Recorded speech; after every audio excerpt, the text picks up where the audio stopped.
In today's news, public officers urged to take care of their mental well-being and statue of British colonialism removed in Barbados. BVI Food Fete officially launched, as well as the USVI Antilles school sends half of its students into virtual learning after teacher tests positive for COVID-19 over at St. Lucia tribute flow following the death of prominent St. Lucia lawyer Oswald Larcher. All this and more when 284 News returns. The win! Oh! What are the hell? I'm freaking out! Is high.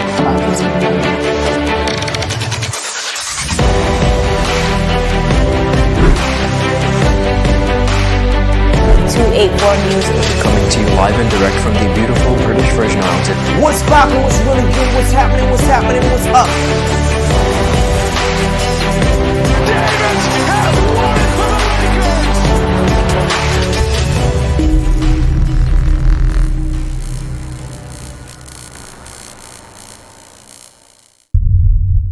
Welcome everybody. It's Tuesday, November 17th, 2020. A terrific Tuesday to each and every one of you. I'm Ron Grant. And my name is Javon Wilson. So happy to be coming to you once again to deliver your local, regional, as well as your international content. Now, Ron, our summary. Yes, we have a lot going on.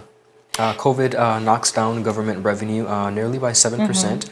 We are familiar, of course, with the one and only Dr. Richard Georges, who has been appointed the BVI's first Port Laureate and set to become an independent republic. Barbados removes colonial statue. We also have the Jos Van Dyke Terminal reopening for international domestic passengers by the end of this year. And, you know, that's a conversation we've been having, Ron.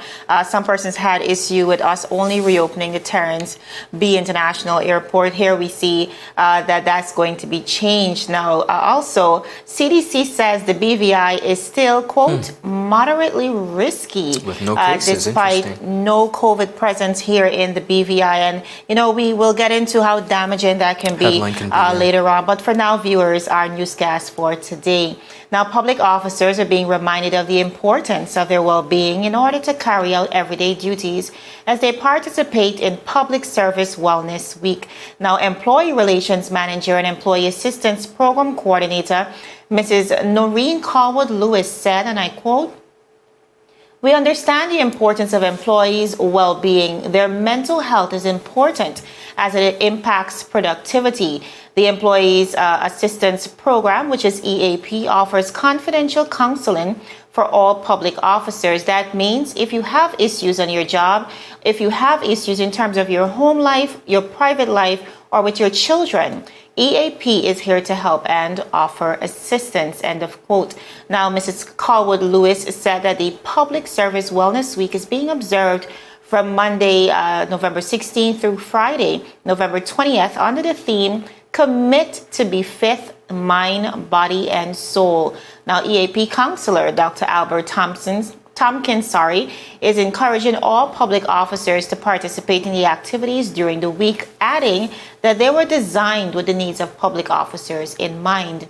Dr. Tompkins said, and I quote, "We are living in extraordinary times. We recognize that some fun activities while building awareness are always essential to assist persons during these difficult times. As such, we continue to have events such as the Public Service Wellness Week, and we invite every public officer to take time out of their busy schedule and join us," end of quote. Now, events preceding the week were held on Monday, November 9th, with the launch of the EAP's Facebook page, as well as an online presentation by Dr. Doug Arter, a massage therapist at the Journeys Health Spa, on absenteeism, pain, and injury, building up the body. That is going to be on Wednesday, November 11th. Other upcoming events for the week also include the Healthy Eating Challenge from Monday, November 16th to Friday, November 20th, an online presentation on mindfulness exercise and other positive techniques to deal with stress by EAP counselor Dr. Albert Tompkins, as well as the Human Resources Assistant Joshua Edwards. That's going to be today, November 17th. Now, Better Sleep for Wellness, another event on the calendar. This is a chip presentation with Dr. Sharon Lewis from the Wellness Center. That is tomorrow, Wednesday, November 18th. And then Gratitude Talks. And this is Civil Service Edition, an online presentation with Mr. Pete Smith. on Thursday, November 19th. Now, officers from the various departments will collect food items for the Public Service Pantry during Public Service Week that will be donated to the Family Support Network. The EAP was established in 2003 and provides public officers with counseling and other support in handling problems that may impact their work performance. Ron, just yesterday we had the conversation on mental illness and wellness, and it is still unfortunate, like you said yesterday, it's still somewhat of a taboo topic. They don't want to talk Certainly about it, something we want to brush under the carpet. But nevertheless, I think a common issue that affects us across the board, rich or poor. And I think especially for our public officers in this trying time where they've had to transition in so many levels, but across the board. But I'm really happy to see that government sees it important to, of course, support the EAP program that will continue to support our officers. And I love the fact that this program is being pushed and spearheaded by civil servants, persons that are working in the government agencies that really understand the hardships that go with the day-to-day duties of executing their various tasks. So good luck to the BVI government on this wellbeing initiative. Continuing on the local scene here in the British Virgin Islands, on Sunday, November 15th, the BVI Tourist Board officially launched the BVI Food Fete Dine-In Experience at the Coconut Lounge, Tortola Pier Park. Now, this year's event seeks to target local restaurants as they prepare for the border reopening on December 1st. These events serve as an opportunity to test protocols and products. Now, speakers included the director of the BVI Tourist Board, Mr. Clive McCoy, and chairman of the BVI Tourist Board, Mrs. Kenisha Sprav. Now, the activities this year will look a bit different as the territory continues to maneuver through the global pandemic that is COVID-19. In his remarks, Director McCoy spoke to what persons could expect. Take a look. Last year, when we opened Food Fete we opened Food Fete at the Craft Alive Village. We were excitedly looking forward to the taste of Tortola, the taste of virgin water, just pork, and the main event as our chairlady just mentioned, the Angala Lobster Fest. Things were certainly different back then.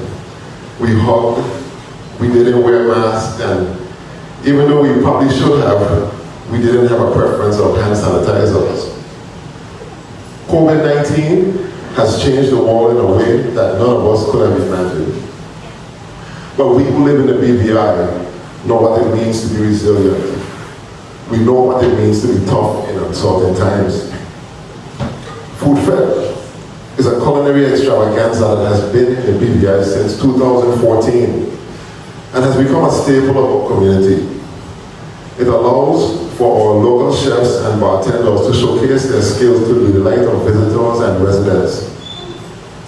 I remember when the name for the activities was being voted on in our office, it wasn't my choice. I think I submitted to the committee Foodie Fest, and now that I look back on it, I'm glad they chose otherwise.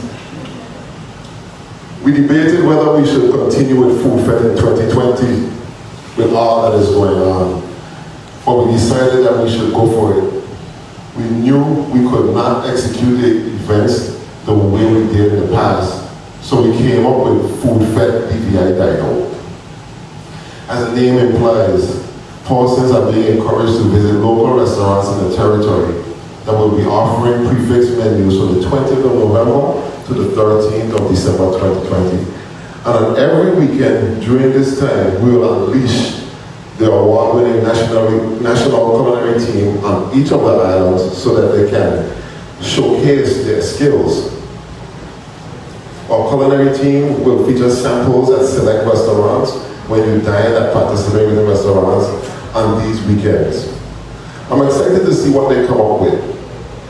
The National Culinary Team has been a crucial part of our Food Fete since its inception, and they are the ones that help tell the story of our territory's cuisine. Last year, I had a fish and mayonnaise sauce with fungi done in a way that I've never seen before. It is that creativity that is going to allow the BVI to be a leading destination in the world from a culinary perspective. BVI Food Fete is one of the ways that this creativity is allowed to shine. I'm excited to see how we practice the protocols while we dine around. Tourism is no longer just sun, sand, and sea for destinations like ours. Today, it is sun, sand, sea, sanitization, safety, and social distancing. I'm excited to see how the restaurants and our people respond to this challenge. On the heels of our reopening, as we dine on dishes throughout the territory, delicious dishes throughout the territory, let us all remember the protocols that have been established. It is important for us to support our local eateries in this time. We are now more so than ever a significant part of our tourism matrix, as travel around the world has taken a significant blow. Our partners more than ever need our support at this time. Food Fete Dine Out offers us this opportunity. Now I'll mention some of the dates, the weekends that you can expect special things to happen here in the BVI for the month. On the 20th and the 22nd, we will have special, our culinary team at the participating restaurants on Tortola. And on the 27th and the 29th, we'll have them over and gather for the lobster dine out. Most of the restaurants that are participating in and gather will have lobster dishes. We'll provide some entertainment on the dock. And it's a different event that we've seen before, but again, it's still somewhere we can go and experience the culinary prowess over in Antigua, especially with the lobster. On 4th to the 6th of December, we will execute on board with the culinary team. And on the last weekend, we will do it over in those projects. So each weekend moving forward, we will have something on the various islands. That was Director Mr. McCoy. Now, Chairman of the BVI Tourist Board, Mrs. Kenesha Prov, in her opening and welcome remarks, also spoke to the importance of preserving Virgin Islands culture during these times. Take a look. Ladies and gentlemen, a warm BVI love to all. It is my pleasure to bring opening remarks on this launch of the BVI Food Fete Dine Out. BVI Food Fete Dine Out is BVI Food Fete reimagined in the COVID-19 era. It is a month-long celebration of our territory's culinary culture as part of our celebration of BVI culture and Tourism Month. Many of you have enjoyed the annual BVI Food Fete culinary journey through our territory, with events such as the Gourmet Soiree, Taste of Virgin Gorda, Taste of Tortola, Just Pork, Cooper Island Rum Festival, and of course the highlight, the Antigua Lobster Festival.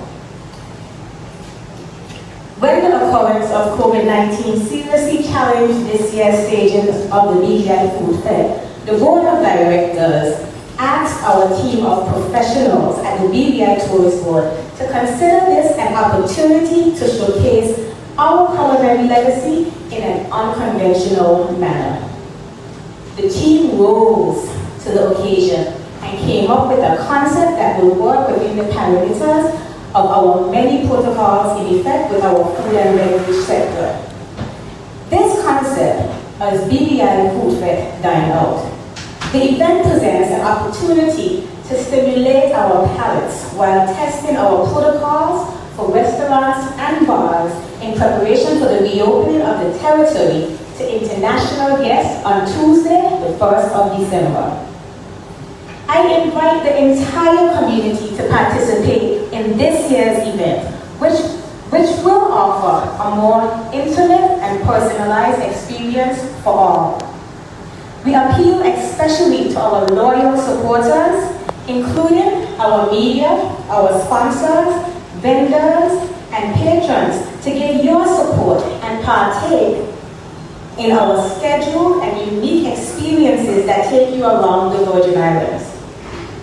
In a demonstration of BVI love, we have organized the event to avoid crowding, create an experience culture for our palates. As an added bonus, we will have the members of the award-winning BVI National Culinary Team presenting special delicacies at select venues. Our Director of Tourism will provide you with details of the event and how you can participate. So I invite you to enjoy the program. Be the first to taste the BVI Love cocktail. Enjoy the delicious samples prepared by the BVI National Culinary Team and dance to the music performed by the very versatile Razor Blades. And in the spirit of BVI Love, share your BVI Food Fete dialogue experience with others by publishing your articles and posting on social media.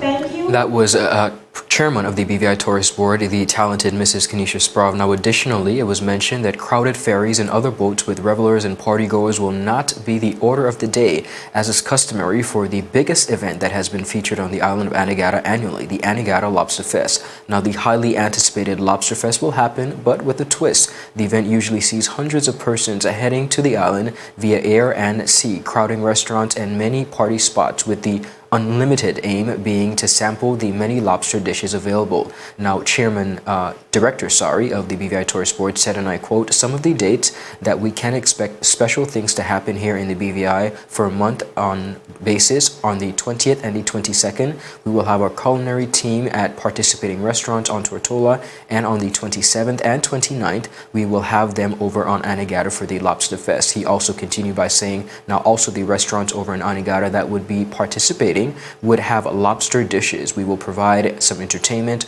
on the dock, and it's a different event that we have seen before. But again, it's somewhere we can go and experience the culinary prowess over Anegada, especially the lobster. Now, the event depicted an immense level of culture, and patrons now enjoyed the delectable dishes prepared by the BVI culinary team, but also danced to the sounds of the BVI's very own Razor Blades. Now, Jovan, I don't know about you, I don't know about anybody else, but I love to dance and I love me some Fungi music. So for those of you who missed it and missed the live, take a look at the Razor Blades at the opening of BVI Food Fete, like literally taking us back. Yeah.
That was the grand opening ceremony of the BVI Food Fete. Jovan, lots to consider, lots going around as we seek to really cater to not only locals but visitors alike. Absolutely, and our locals who are so excited and accustomed to Lobster Fest are not really taking that completely away, injecting some amount of tourism back into our territory. I love it. Viewers, still ahead, Barbados removes a statue that reflects colonialism, and USVI Antilles school, they send half of its students into virtual learning after a teacher tests positive for COVID-19. We have all the details of that when we return. You're watching 284 News. Is business slow? Cash flow down? Hosting an upcoming event? We can help. Advertise with 284 Media and take your business or event to the next level by enhancing your present marketing and messaging strategies. Allow our team of experts to create a personalized ad that sets your business apart from all the rest. This could be your business or event. So, what are you waiting for? Contact our marketing team at 284media@cctbvi.com. Advertising with us works. Viewers, welcome back to 284 News. Now on the regional scene, cheers and applause erupted from the crowd. Conch shells were blown and the sound of drums reverberated across the city yesterday when the 207-year-old statue of British Vice Admiral Horatio Nelson was finally hoisted for its departure from Bridgetown, Barbados. Now, scores of Barbadians were in the National Hero Squares to witness the historic event that saw one of Barbados' most abhorrent symbols of British colonialism removed from the imposing position it occupied in the area once known as the Trafalgar Square. Now, the call for the removal was also galvanized by the global movement to remove statues of persons many people had considered to be slave owners, human rights violators, as well as symbols of colonialism. In a speech cheered throughout by onlookers, Prime Minister Miss Mia Mottley called on Barbadians to strive towards independence, truly in mind and sight. She said, and I quote, "I ask us today to recognize this government has been very clear that the national consciousness and identity come at the core of the nation state, and if we do not know who we are, if we are not clear what we will fight for, then we are doomed to be exploited and to be colonized again, not necessarily in the same way that led the ships coming in, but in the way that will allow the mental space to be dominated by stories and songs and messages that are not our own and that are not inherited to be able to lift up our people to where they need to be in this world today." End of quote.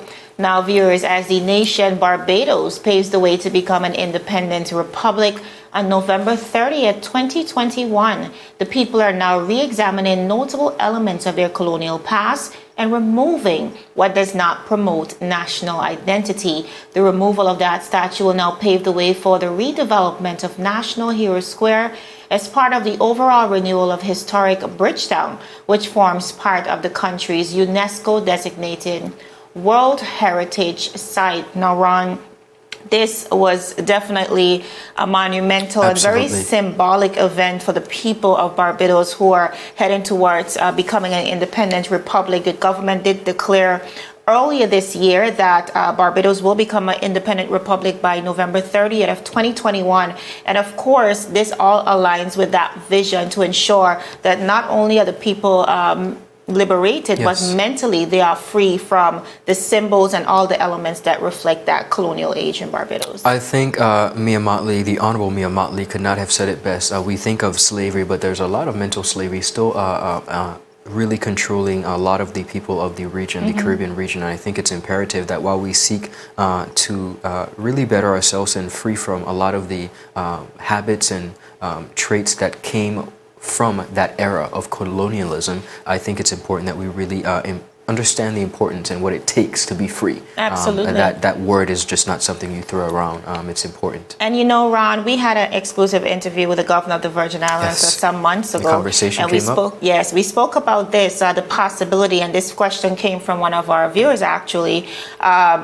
We questioned whether the Sir Francis Drake Channel should be renamed, because persons in the community have a real issue with that space being named after a slave owner. And I think the governor mentioned that it is a part of our history and we need to understand our history. So essentially saying maybe not, or at least maybe not right now. And I know that erupted quite a number of comments, but it's just a strong and stark comparison to Barbados, and really trying to determine what we want. Do we want independence? And if we want, what are the steps that we're willing to take as a territory? I could not agree with you more. Continuing on over the U.S. Virgin Islands, the VI Consortium has reported out of St. Thomas that Antilles School has sent half of its students into virtual learning sessions after a teacher tested positive for the coronavirus, with the school's communications director, Anata Pakman, telling the news outlets on Monday evening that a thorough contact tracing effort was initiated by the VI Department of Health.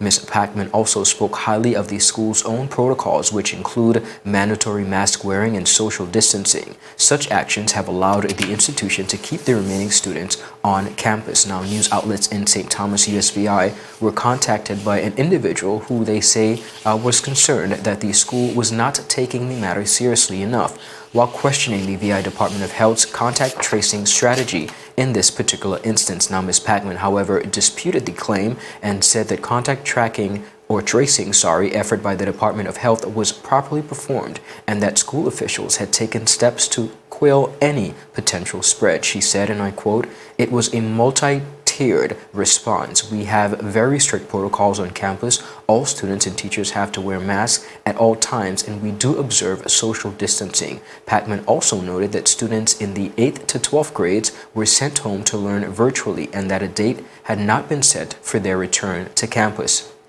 Now, students in the 6th and 7th grades were allowed to stay along with those in the lower grades. Ms. Pacman said school officials participated in a lengthy call on Friday with the VI Department of Health, a meeting she described as extremely thorough.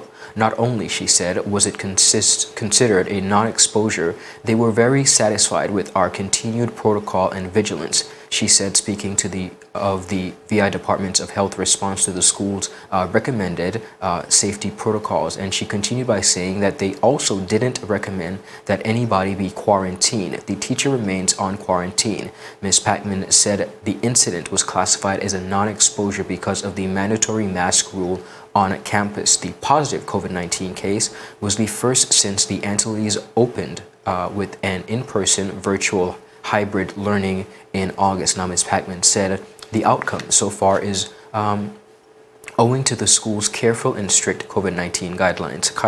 Jovan, we have been having this conversation for a very long time with the reopening of schools and with the prospect of cases popping up. How do schools handle? And I think the Antilles School over in the U.S. Virgin Islands is a prime example of making sure that protocols are in place in the event that a teacher or a student has contracted the coronavirus, and we see what they're handling of it, which is something I would like to see us implement strict protocols that really pave the way if and when something is to happen. That does not necessarily mean you go shutting down everything and everyone and sending students home. It just means that you have a cohesive plan, whether it's a sick bay or virtual learning for some grades. I think this is definitely the way. So kudos to not only the VI Department of Health, but the management staff, board of directors at the BVI, USVI Antilles School over in St. Thomas. And in 2 words, Ron, that is what you call crisis management. Yes, and having a plan in place is so important.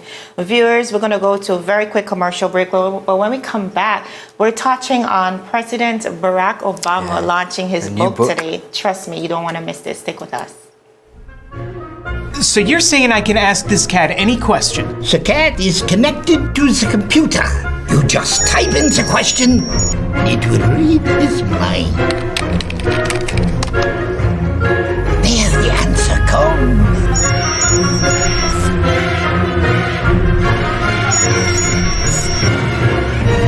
You're the man!